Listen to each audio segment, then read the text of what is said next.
I'd like to welcome everyone to our annual First Things lecture here in Washington, D.C., suspended during the time of pandemic, but now restarted. Our last lecturer was Douglas Farrow, who lectured in early March of 2019, just on the eve of the widespread shutdown. And so it's really a pleasure for us to be back in the nation's capital in order to restart this lecture series. I'd like to thank the folks at Catholic University for hosting us here, as they have for many years, and especially thank Joe Capizzi and the Institute for Human Ecology here at Catholic University that has partnered with us in this lecture over the last many years. So many thanks to the folks at Catholic University, and thanks, of course, to my own staff at First Things Magazine for making the planning of this so easy, at least easy for me. So thanks to them. Joshua Mitchell, our lecturer tonight, is professor of political theory at Georgetown University. He's also a Washington Fellow of the Claremont Center for the American Way of Life and a senior fellow for the Common Sense Society. I first got to know Joshua Mitchell when a friend of mine, I think it was Mark Henry, said to me, you really ought to buy this really good book about political philosophy. It's called Tocqueville in Arabia. And, that's kind of an interesting topic. And as is often the case when friends recommend a book, I bought the book, and then it sat by my bedside, and the months passed, and the months passed, and the months passed, and the months passed. And I remember finally picking up the book, and I really couldn't put it down. It's part memoir, part kind of sociological observations about the differences between the honor culture of the Middle East and the individualistic culture of our own society. But it is carried out in dialogue with Tocqueville's Democracy in America, and it's a really remarkable book of insight, political, philosophical insight into the difficulties we face in the late modern era. So I said, man, I got to get to meet that guy. I got to get to know that guy. And it was through reading Democracy in America that I really went out of my way to meet Joshua Mitchell. And certainly hearing his many presentations and conversations vindicated all of my judgments about the perspicuity of his philosophical and political insight into the age in which we live. And then a couple of years ago, or maybe it was a year ago, he published American Awakening, which is a book that I strongly recommend to this audience. I think it's the most theologically rich assessment of the woke revolution and what we're undergoing as a country over the last 6 years, gaining ground and a great deal of momentum since summer of 2020. And American Awakening, I think, is, as I say, one of the most powerful assessments of our moment. And it was after having read that book that I said, Joshua Mitchell really needs to be our 2022 lecturer here in Washington, D.C., and I invited him to come and speak about the question of how we understand our current political moment, and even more importantly, how we find some path out of what I think is the dead end into which identity politics has taken us in the United States. But it's his lecture, not mine, and so without further ado, please welcome Joshua Mitchell.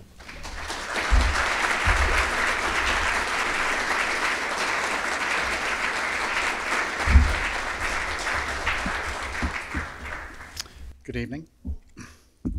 It's good to be live.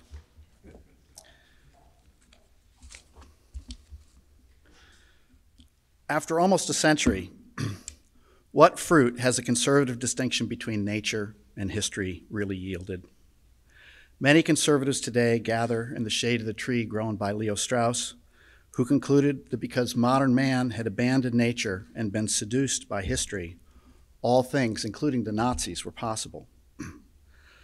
Other conservatives gather in the shade of the tree grown by Alistair McIntyre, who concluded that modern man's real existential alternatives were Aquinas or Nietzsche, the former bringing life and the latter bringing death. These two trees, growing side by side but in different soil, have offered protection from the blazing sun of modernity to an academic coalition of Straussians and devout Roman Catholics, quietly at odds with each other over the God question, not only because Jerusalem and Rome are in communion with the Holy One through different testaments, but because not a few Straussians, avowed and in secret, are atheists, while devout Roman Catholics cannot be. The blazing sun of modernity, they both aver, has given us Luther, German idealism, Marx, Nietzsche, historicism, relativism, and progressivism. From the broad spectrum of these burning rays, they together seek shelter despite their uneasy alliance. The fruit they separately gather to nourish themselves from the soul-parching outworkings of the Protestant Reformation is the fruit called human nature. We must nourish ourselves with an understanding of human nature or wither and die from the sun's burning rays. So they both declare.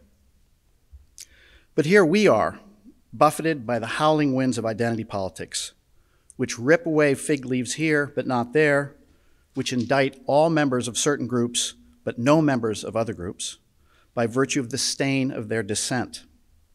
This would be Christian if the stain arose by virtue of the common descent from Adam.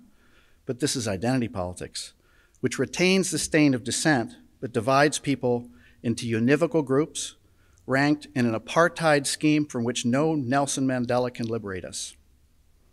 This arrangement daily prompts many of our fellow citizens to seek refuge and relief from the social death to which their undischargeable debt and guilt condemns them. Who among them finds nourishment in the fruit of human nature? What they think about, all they care about, is washing away or covering over their indelible stain. They do not place Black Lives Matter signs on the front lawns to affirm human nature. They do so that through imputation, they can count themselves among the pure and the innocent, so that social death will pass them over, and often so that they can continue to do nothing while wearing the robes of righteousness. The recovery of human nature shielded conservatives against historicism, against relativism. With all due respect to Alan Bloom, in whose classes I sat in awe and with reverence 35 years ago, and who in The Closing of the American Mind in 1987 argued that relativism was the modern menace, our problem is not relativism. It is identity politics, which seeks to transform all human relations, all of our actions, into a righteous crusade to purge the world of stain. The German problem, our Europhilic political theorists and theologians claim, gave us relativism.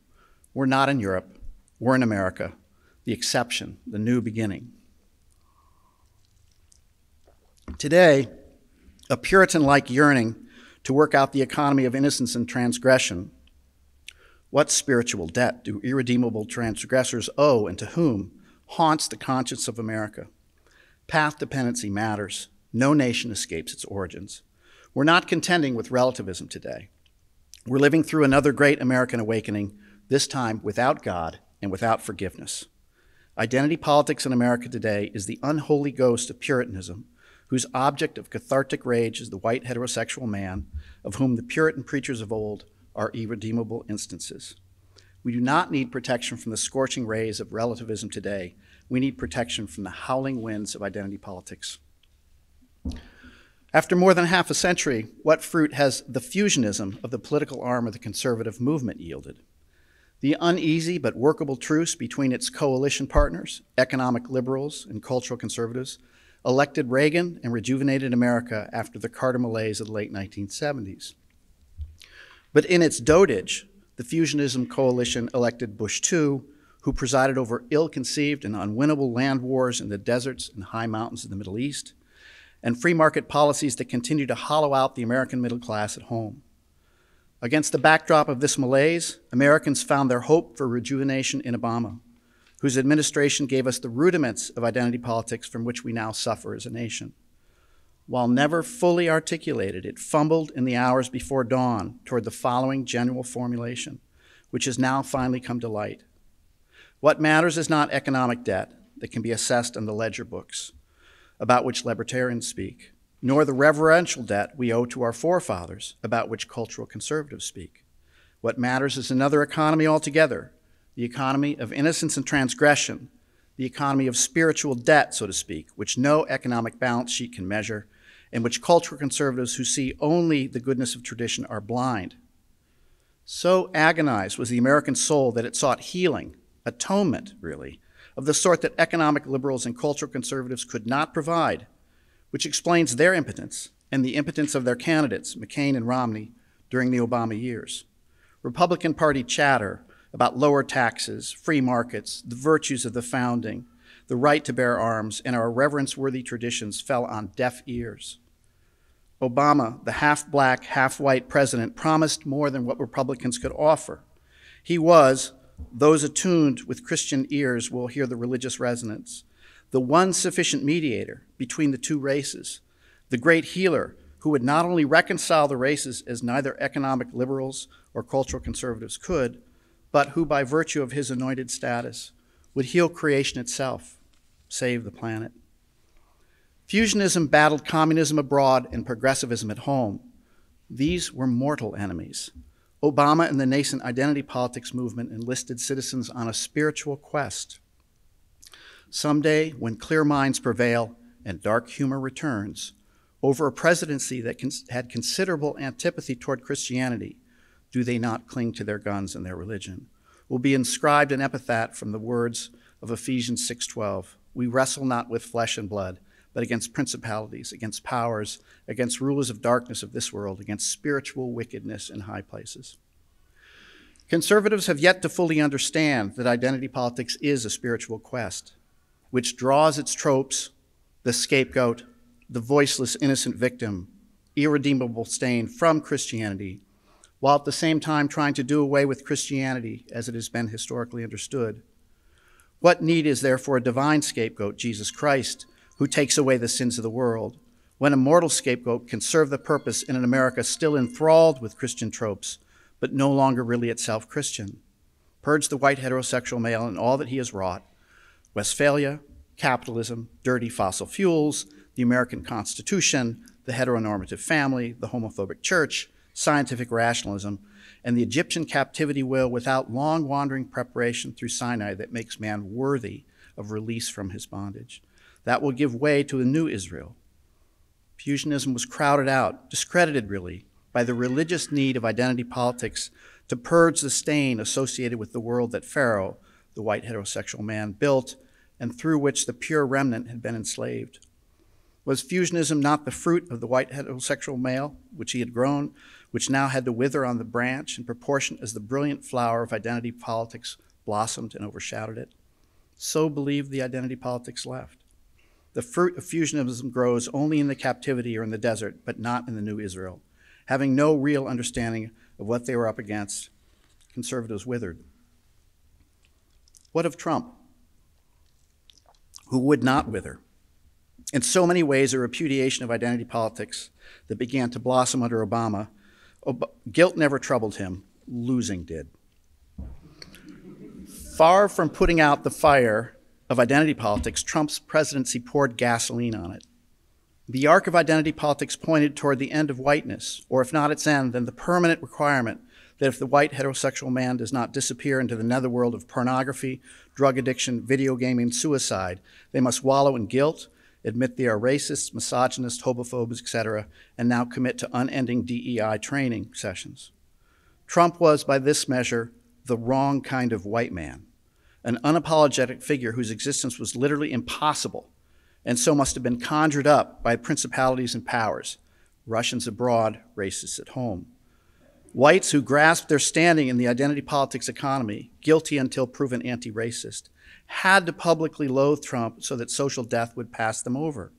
Hence, the descent into rage that became the necessary onset of every civilized cocktail party, faculty meeting, and job talk for 4 long years. Trump derangement syndrome, TDS, became the baptismal rite of the Church of the New American Awakening. Do you renounce Satan? Yes, I do. Citizens in a liberal order will approve of some presidents and disapprove of others. That is as it should be. Many in this room disapproved of Trump. Some voted for him anyway, fearing that the alternative would be worse. TDS, however, is not normal politics.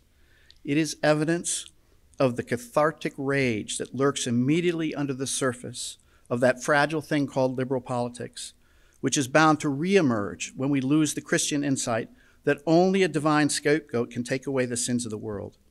No divine scapegoat, no liberal politics. In his essay and notes on St. Paul, Locke, the first liberal, wrote that Christ was the scapegoat who takes away the sins of the world. No one today believes he meant it. After Christianity does not come secularism. After Christianity comes the reemergence of the group scapegoating characteristic of pagan man, which makes liberal politics impossible. In our time, which is to say at a time when the West is teetering on the brink of falling back into paganism, Trump and others who are the wrong kinds of white man who voted for them were not mere political opponents. They are objects of cathartic rage who had to be purged. In our time, Christ does not free the world from the oppressive, of demonic oppression. Identity politics scapegoating does. There are others who are not like Trump, who are not the wrong kind of white man. Joe Biden is among them. He is the right kind of white man. His candidacy for the Democratic Party nomination in grave doubt, Congressman Jane Clyburn delivered the South Carolina Democratic primary on February 29, 2020, signaling that the black vote in America would henceforth back Biden, and signaling to Biden that there would be a race debt to be paid. White elites would further authorize never-ending payments to, and a swath of black elites would enrich themselves from, the race grievance industry. Once, much of black America was property. Now, in the Democratic Party, black American consists not of fellow citizens, but of untouchables and dispensables, enmeshed yet uncombined in a nefarious arrangement that relieves the guilt of white elites in the Democratic Party who shunt billions of dollars to the untouchable portion of black America. They, in turn, administer programs to that portion of black America that is dispensable, which must remain permanently dependent and without agency for this disease configuration of guilt appeasement and guilt payment to endure. All of the other party candidates dropped out within a week. No black vote, no Democratic Party presidential prospects. Promising the return of adult politics and wearing the moral mantle of black America, which in a staggering betrayal of the spirit of the civil rights movement today requires the penury of black Americans' most vulnerable citizens, Biden ran a successful campaign from his basement of his home in Wilmington, Delaware, and is now our sitting president. His term has not gone well. White men in America must not deviate from identity politics talking points, or they are subject to social death.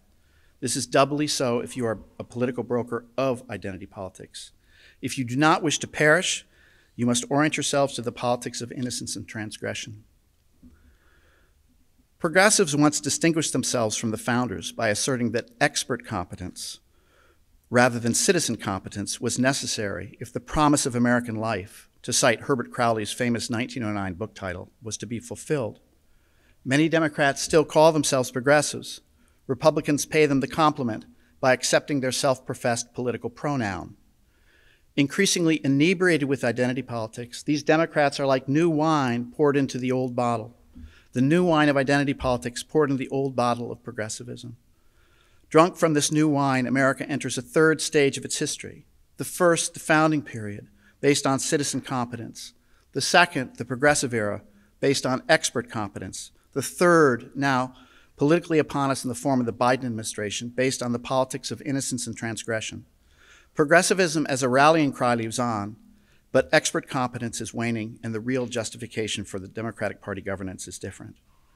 Leaving aside the Russian invasion of Ukraine, which at the moment the fog of war makes impossible to decipher, the Biden administration's 3 spectacular first-year failings, the sudden and purportedly unpredictable collapse of Afghanistan, terminating the Keystone XL pipeline project, and the national border crisis have in common they were the result not of decision-making by adults of expert competence, but of putting the politics of innocence and transgression first.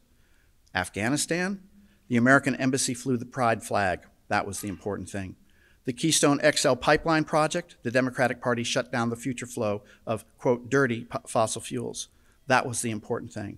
The national border crisis, the Democratic Party does not believe in national borders, which are a cringeworthy Westphalian anachronism.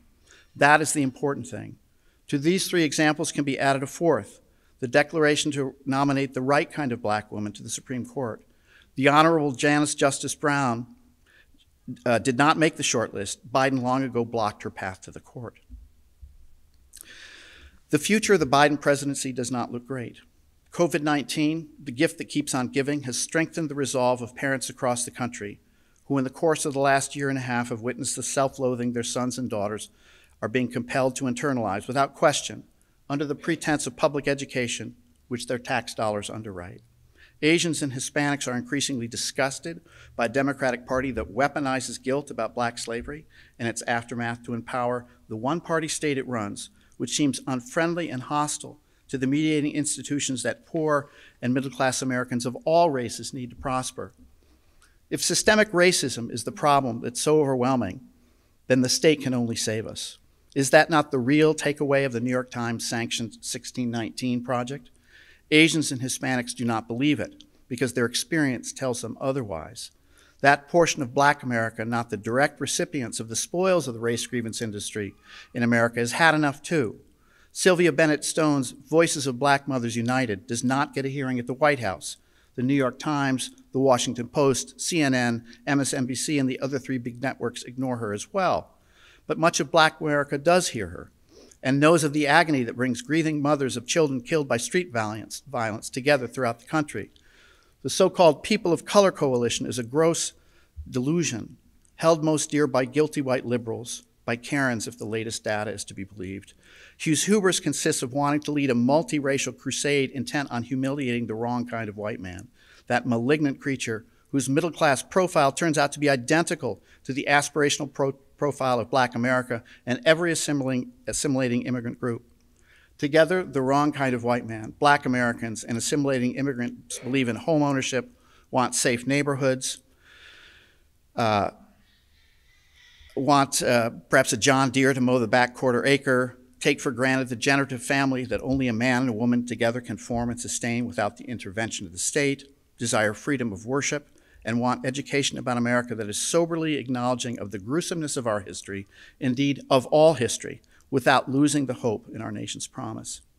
Identity politics has promulgated a race war in America that few dare acknowledge. This cold race war is not between black and white, but between white and between black and black, between the wrong kind of white man and the right kind of white man, between Sylvia Bennett Stone, who is the wrong kind of black woman, and, say, Pulitzer-winning prize winner Hannah Nicole Jones, who is the right kind. Fomenting this interracial Cold War has brought the Democratic Party to a precipice it has already crossed over. Republicans in 2022 and 24 will likely benefit from a Democratic Party that is in free fall. We should not underestimate the prospect that the Republican Party and its candidates will misread the moment. Philosophers and theologians are illuminated by ideas. Partisans hold fast to slogans, often outdated. The pressing issues of the moment require more wisdom, more hope than slogans of either party can now provide. I've entitled these remarks, "By the Sweat of Your Brow You Shall Labor." An explanation is overdue. You will recall that Adam and Eve were rejected from the garden for their transgression. Thereafter, they were cast into a hostile world of thorns in which they labored by the sweat of their brow for their daily bread. Sin preceded scarcity. Someday, some of their descendants are promised a new heaven and earth will succeed that scarcity. In the interim, there is for man never-ending labor. Marxism distorts this sequence in one way, and identity politics in another. On Marx's account, scarcity precedes and is the cause of the sinfulness of man. We await a new heaven and earth, the end of oppression and alienation that will arrive when man's productive competence is able to overcome scarcity. Man is not a sinner. He becomes one under conditions of scarcity and will cease to be one when scarcity is no more. History is the account of long-suffering, wholly mortal achievement. God plays no part in Marxist theodicy. In the identity politics variant, history chronicles the steady accretion of debt added to the ledger of transgressor groups, the wolves, and the compound interest accrued to innocent victims, the lambs, which now at the end of history, the latter are entitled to collect. In Isaiah 11, 6-9, the wolves and the lambs are reconciled.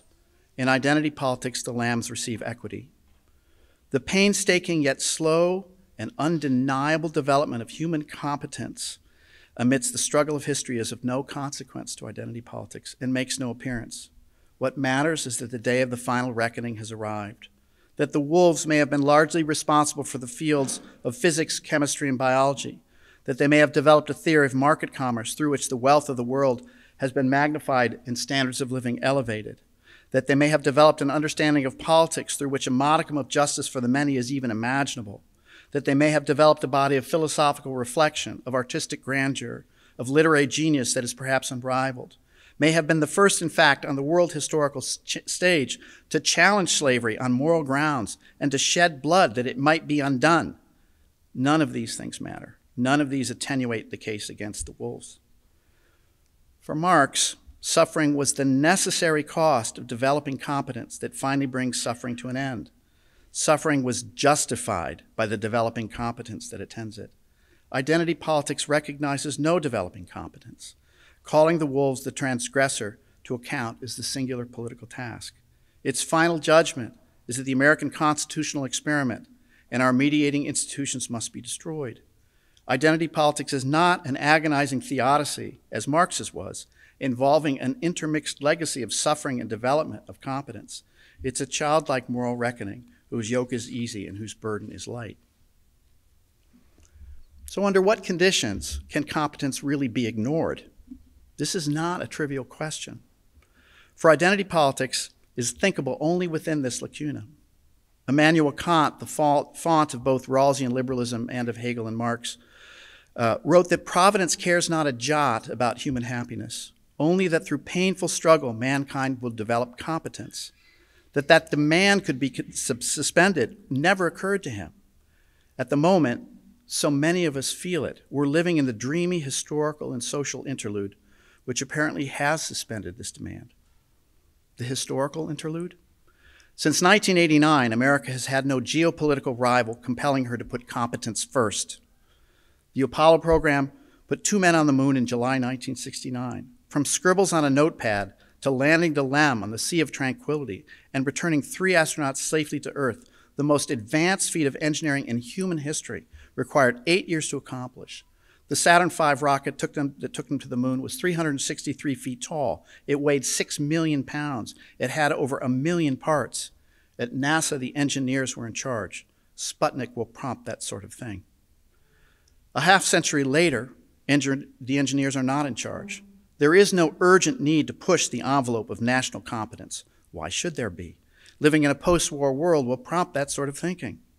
The current innocence signaling administrators of NASA plan to spend $30 billion on the Artemis program so that a woman can step off the ladder of some mid-21st century LEM and signal by her very appearance to a shrinking national audience of childless families and of women who live alone with cats that the future is female.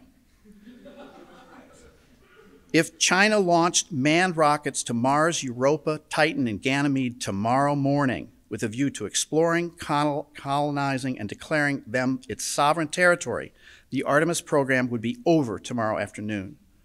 The sober national work ahead would require a steely-eyed focus on competence alone. Early risk analysis of the Apollo program gave it a 5% chance of success. The underlying purpose of the Artemis program is not to develop life-risking technological advances that keep us one step ahead of our enemies.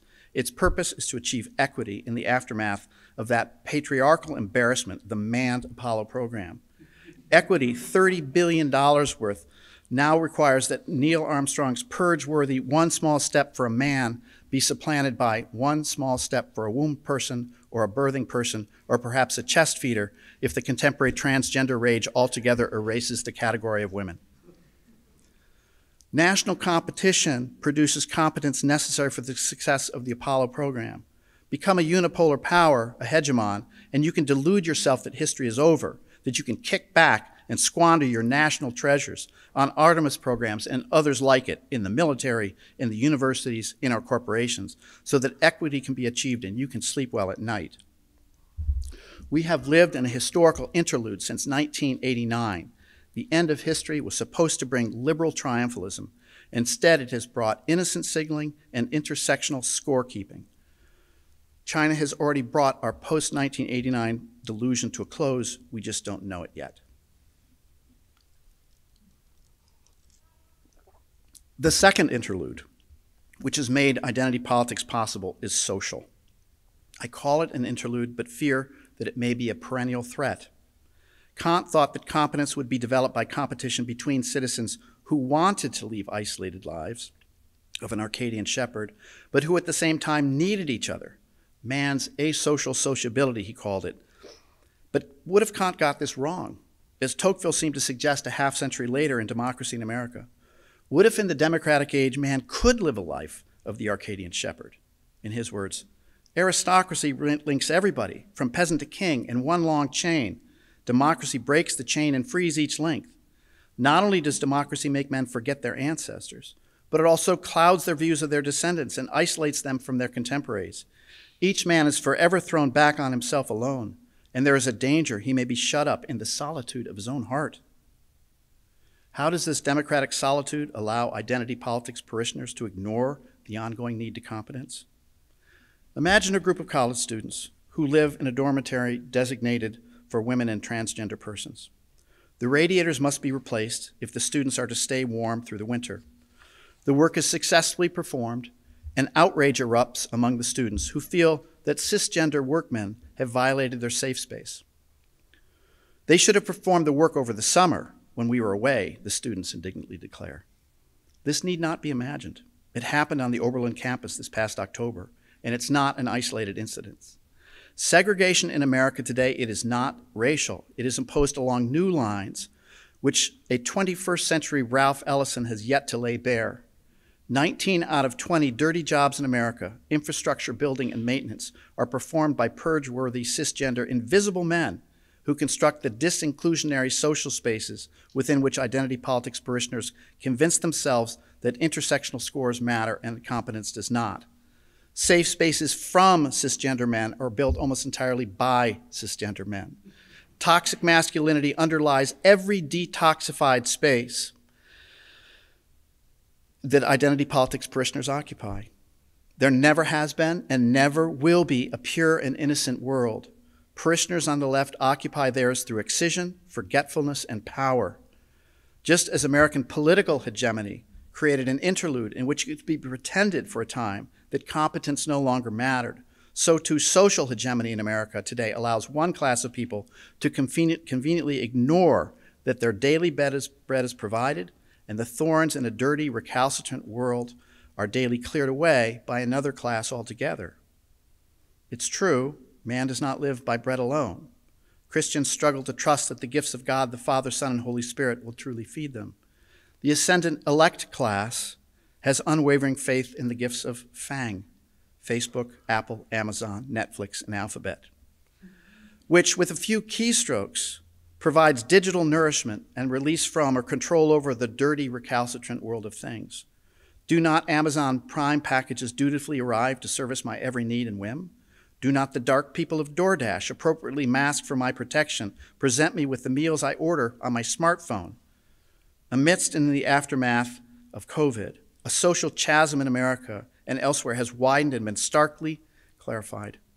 The FANG elect class have inoculated themselves against filth, poison, and death, while the reprobate that service them have done so without complaint. No, we were not in all this together. Reacting to the recent Freedom Convoy, Canadian Prime Minister Justin Trudeau laid bare the inner sentiments of the FANG elect class, those across the social divide who bring them their stuff are Nazis and racists. That is, toxins that the elect have the right and obligation to purge and financially ruin. Yet now suddenly the unthinkable has become thinkable. The politics of innocence and transgression, built on this new American segregation that seemed until recently unassailable, could collapse at any moment if those cisgender reprobates who bring them their goods hit the brakes and stop delivering things. Marcuse once despaired that Marxism could never take hold if capitalism kept producing the goods. The identity politics awakening will falter when trucks refuse to deliver them. The digital world in which the Fang-elect class thinks it lives is a supplement to the analog world of things, not a substitute for it. The Freedom Convoy is a stark reminder of this invariant fact of human life. Supplements cannot become substitutes. The notion that they can be is the fatal conceit of the Fang-elect class, whose next grand project is to build the metaverse, about which I'll say more in a few minutes. How should we think about this ineffable thing called competence, which we can recognize even if we can seldom specify exactly what it is? It is, importantly, not something we can create by a recipe, precisely because our knowledge of it exceeds what we could say or write about it. The competent chef can write out his recipes and give them to others, but his competence is not captured or contained in those recipes. They are of real use only to those who possess some measure of competence already. To our great dismay, there is no method we can follow to generate competence ex nihilo. If competence is learned at all, it's through long apprenticeships of the sort that mediating institutions facilitate. Their daily practice yields competences that are once commonplace and invaluable. Commonplace because no higher education formula can generate them, and valuable because without them, the cost of the state of maintaining incompetent students exceeds the wealth of King Midas. That is why Tocqueville wrote, "A central power, however enlightened and wise one imagines it to be, can never alone see to the details of the life of a great nation. It cannot do so because such a task exceeds human strength." This distinction between method knowledge and apprenticeship knowledge is as ancient as Aristotle's Nicomachean Ethics. Oakeshott's essay, Rationalism in Politics, is perhaps the finest 20th century account. Tocqueville sought to elucidate the difference in the opening chapter of Democracy in America, Volume 2.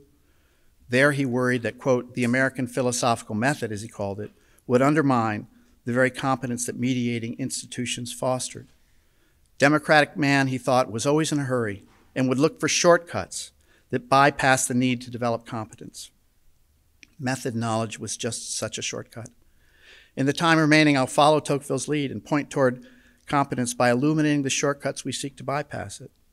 I do so by revisiting the distinction I introduced at the outset, or in the end of section 6, between supplements and substitutes. This distinction was first worked out, I think, in Plato's Republic. Rousseau invokes it in the first discourse. The distinction is implicit in a number of sections of Tocqueville's Democracy in America. Even Marx toyed with it in the 1844 philosophical manuscripts. I invoke this distinction with a view to saying something about human health and illness in our time. Yes, proceeding in this way returns us to the question of human nature, about which I raised doubts at the outset. I concede with Strauss and with MacIntyre that in the absence of an understanding of human nature, relativism will be an enticement. When all things are possible, all things will be tried. But having admitted the danger, by what and whose authority will our understanding of human nature be established so that we may be saved? The Bible? How well has that worked out? The Roman Catholic Church? Same question. Philosophy?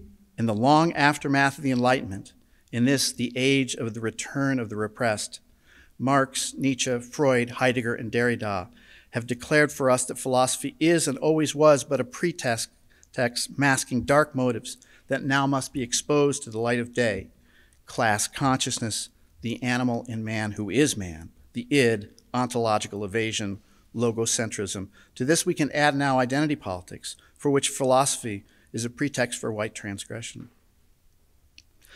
I do not contest that there are places of warmth and flickers of light that belie the cold and dark times in which we live, but I do say that it is not certain that these places can endure.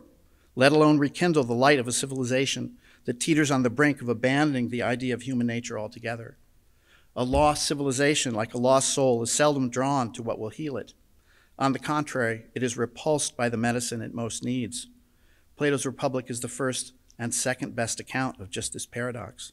The medicine we most need, philosophy, he says, is the medicine we will roundly reject. With the death of Socrates in mind, Plato wrote, "Nothing in all of nature compares to the cruelty with which society treats its wisest men." So too, the medicine of Christianity.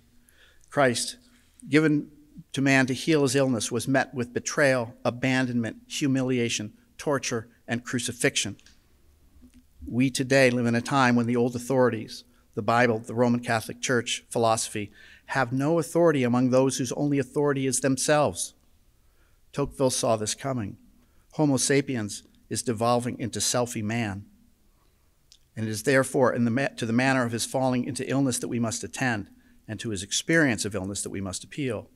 I cannot prove it, but suspect that that will have to be the path that selfie man takes back to recover an understanding of human nature. The prodigal son only returns home after he realizes the husks of corn on which he has been feasting nourish him not.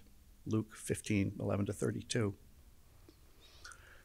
My proposal is that there are a number of variants of a single illness to which we have all succumbed.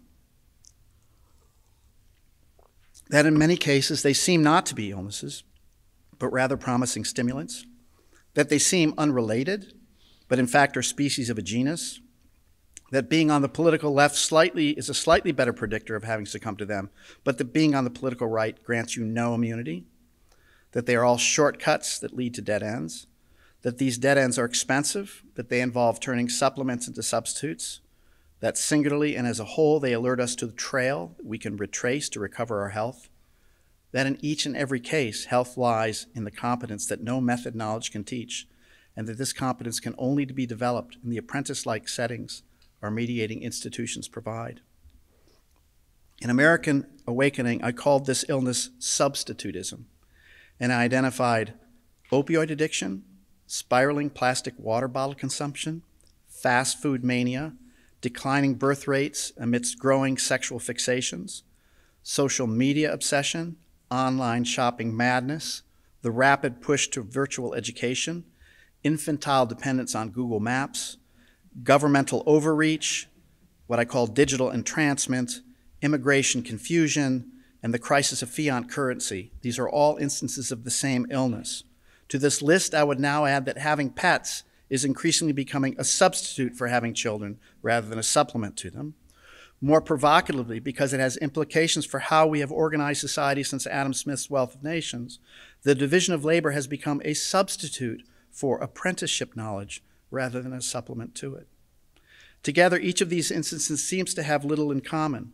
With a few exceptions, they're not expressly partisan. They are in all cases a supplement to a hard-won competence that has become a substitutionary shortcut that promises to bypass the need for competence altogether, but cannot. In the time remaining, I want to focus on friendship, that competence called friendship, with a view to illuminating the broader illness from which we suffer. Friendship requires apprenticeship knowledge to develop and to be sustained, not method knowledge. No book can teach it, though if we already have some knowledge of friendship through apprenticeships, books can help us understand it a bit more deeply. Books can be a helpful supplement. To state this relationship more precisely, the information that books provide is informative only if we already know something that cannot be rendered as information, namely what friendship is. Social media can extend our existing friendships. It can supplement them. It can be a supplement which helps us keep in touch with our old friends when we're not able to confirm through a handshake, a pat on the back, or an embrace that we are indeed friends. We feel the presence of our friends through this supplement, but the supplement itself, without pre-existing competence of friendship, cannot produce the feeling of presence. That is why we are comfortable having Skype and Zoom calls with friends and family members who are far away, but not with strangers. I use this word presence because it is a term on the minds of many of our tech masters these days. Facebook has changed its name to Meta, and Mark Zuckerberg and his MetaMates, formerly known as his employees, are betting that the future lies with the metaverse, a digital platform that he acknowledges can only work if it is able to deliver the experience of presence. Today, billions of dollars are being spent on this project by Meta and other digital companies with a view to building a Tower of Babel with digital high-tech bricks that will lift us beyond the need for apprenticeship knowledge altogether. They want to recreate the presence we feel through the social media supplement to friendship, but in a form of a substitute for the hard and patient labor on the playground, in the school, after school, in our families, in our churches and synagogues, in our civic groups, and in and through our local political affiliations that friendship takes to develop and flourish. The mediating institutions through which we form friendship need no longer trouble us, they proclaim. The age of apprenticeship knowledge has now passed.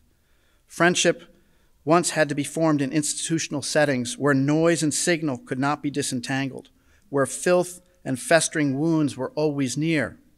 Places, always places, places of institutional and bodily regeneration, where men and women were sexed, not gendered, places where we must labor by the sweat of our brow to develop competencies or die. The metaverse will relieve us of this double burden, the burden of the long labor in place, the burden of the transgressions attending those labors. Digital substitutism promises a release from both.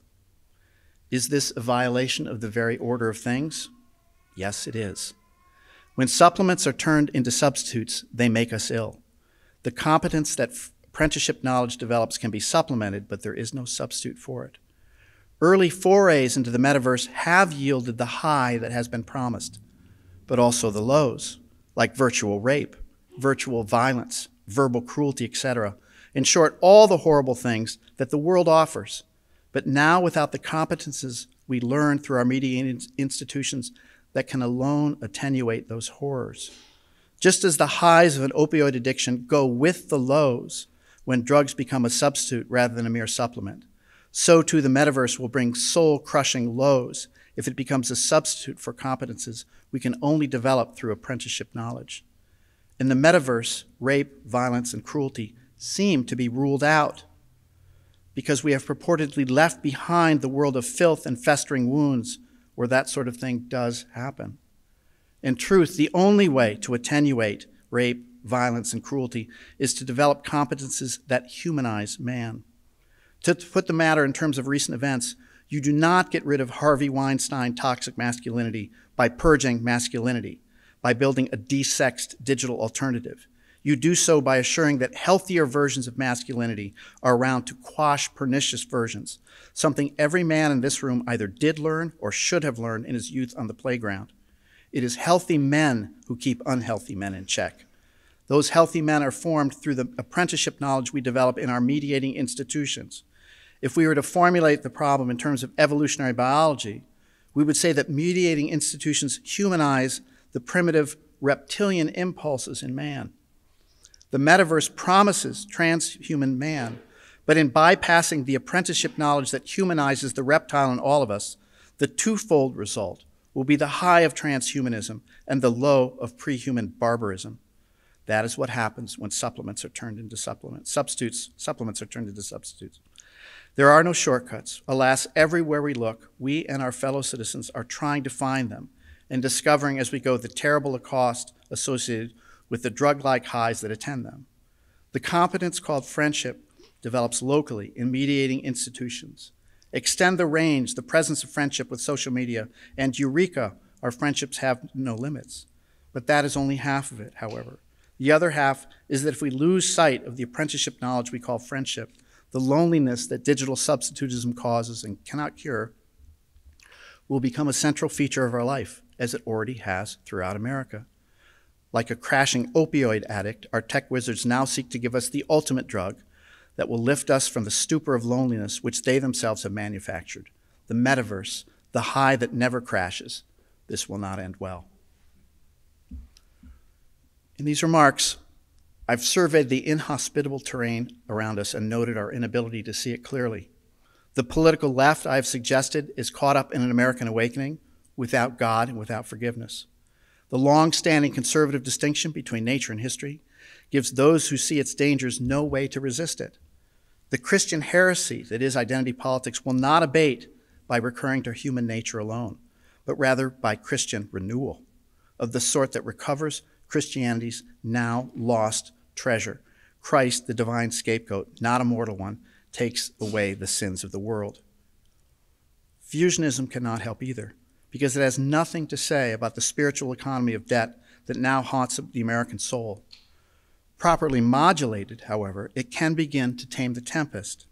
With respect to its first pillar, conservatives should defend market commerce and price discovery, but they must remember that this world of payment, so to speak, is not enough to hold society together. Philanthropy and charity toward those in need, in short, gifts and mercy, are necessary supplements to market commerce. Front and center in identity politics is a deeply distorted understanding of mercy. Free college, no borders, everyone gets a trophy, etc. The proper understanding of mercy is that it is a supplement, not a substitute to the world of payment. Conservative defenders of market commerce can demonstrate this deeper understanding in their actions and in their words. Defend free markets, and in your next breath, insist that philanthropy and charity are the forms of mercy that market commerce makes possible as a supplement. With respect to the second pillar, yes, there is a debt owed to our forefathers. The invocation of tradition, however, is not enough. We must talk about our mediating institutions and the competences they facilitate. We must emphasize that it is the least among us especially who need them. It was through its families and its churches that Black America attenuated the malady of slavery and emerged from it. The founders, in turn, could conceive of modest national government only because their fellow citizens had developed competencies in those mediating institutions. Yes, talk about the grandeur of tradition, but in your next breath, remind yourself and others that our mediating institutions are most needed by the least among us, and that by making our lives larger, the need for government becomes smaller. That is why, among other reasons, they must be defended. At the moment, I've suggested, identity politics parishioners have our mediating institutions in their sights. These harbor stain and corruption, they aver, and must be jettisoned or modified beyond recognition on the grounds that they fail the DEI test. That is one formidable threat. The other threat, which I take to be no less grievous, is that almost all of us, irrespective of our political persuasion, are sidestepping the difficult and laborious task of developing competencies in the apprenticeships that our mediating institutions provide. In fleeting moments of lucidity, we recognize that we're called to labor by the sweat of our brow to achieve competence. Then we forget again and resume the addictive search for a shortcut. The digital substitutism of the metaverse for the difficult labor of friendship is a particularly virulent form of substitutism. Make laws and curtail the FANG tech masters if you wish. Boldly proclaim a second Teddy Roosevelt antitrust moment in America. Your laws will be of no avail until we are no longer susceptible to the disease itself, until we conclude, perhaps after many painful trials, that while we are keen to adopt supplements to the apprenticeship knowledge we need to live well, we soberly refuse the addictive highs and lows that are the predictable consequences of turning supplements into substitutes. All the signs indicate that we're not remotely ready to do so. As we approach the 2022 and 2024 political season amidst the noise of partisanship, it would do us well to remember that identity politics is a spiritual crisis within Christianity, and that substitutism is a disease whose cure that man, restless and always in a hurry, will be reluctant to adopt. Both afflictions may manifest themselves in politics, but their cure requires a medicine that politics cannot provide. Therein lies the truly difficult labor ahead. Thank you.